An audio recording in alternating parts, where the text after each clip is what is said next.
জয় শ্রীরাম বন্ধুরা, আমি তাপস মণ্ডল। আশা করছি তোমরা সবাই ভালো রয়েছো। আজকের যে বিষয়টা নিয়ে কথা বলছি সেটা হচ্ছে কাশ্মীরের ঘটনা। কাশ্মীরে সাধারণ মানুষদের ভালো মানুষদের হত্যা করেছে জিহাদি মুসলিমরা। এটা নিয়ে সবাই প্রতিবাদ করছে, কেউ রাস্তায় নামছে, কেউ সোশ্যাল মিডিয়ায় পোস্ট করছে, কেউ সোশ্যাল মিডিয়ায় ভিডিও বানিয়ে প্রতিবাদ করছে।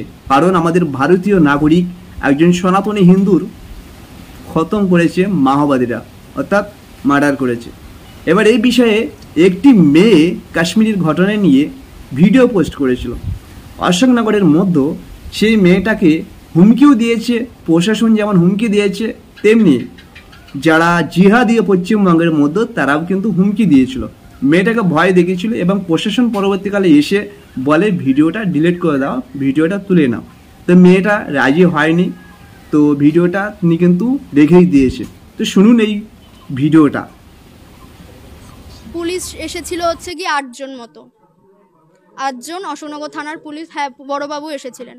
এবং যাওয়ার সময় যেহেতু আমি রাজি হই না, আমাকে অনেকভাবে ভালোভাবে খারাপভাবে কড়া সুরে অনেকভাবে বোঝানো হয়। শেষমেশ যখন আমি মানি না, যাওয়ার সময় উনি একটাই কথা বলে গেছে, ঠিক আছে তুমি ডিলিট করলে না তো বিষয়টা অনেক দূর এগোবে, তারপর তুমি সামলাতে পারবে তো, তখন কিন্তু আর পোস্টটা ডিলিট করো না, আমাকে এটাই বলেছে।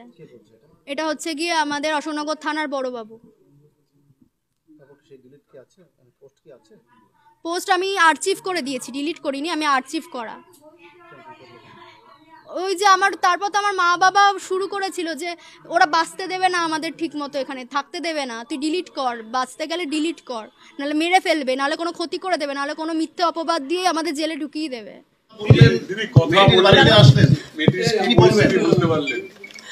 দেখুন, আজকে এই যে এখানে এসছি এটা কিন্তু আমার শিডিউলে ছিল না। আমি এসেছিলাম নবদ্বীপে একটা গ্যাংরেপ কেস, যেখানে আসল যে কালপ্রিট রাজনৈতিক দলের লোক, তাকে ধরা হয়নি।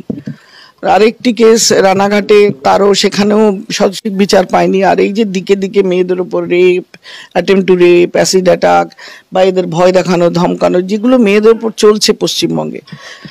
এনসিডাব্লিউতে রাষ্ট্রীয় মহিলা আয়োগে কাজ করে, এটা আমার রেসপন্সিবিলিটি, মেয়েদের সুরক্ষা, মেয়েদের সম্মানটা দেওয়া। আমি আমার কাজের একটা অংশ হিসেবে এইটা যখন সকালে খবরটা পেলাম, আমি ফোন করে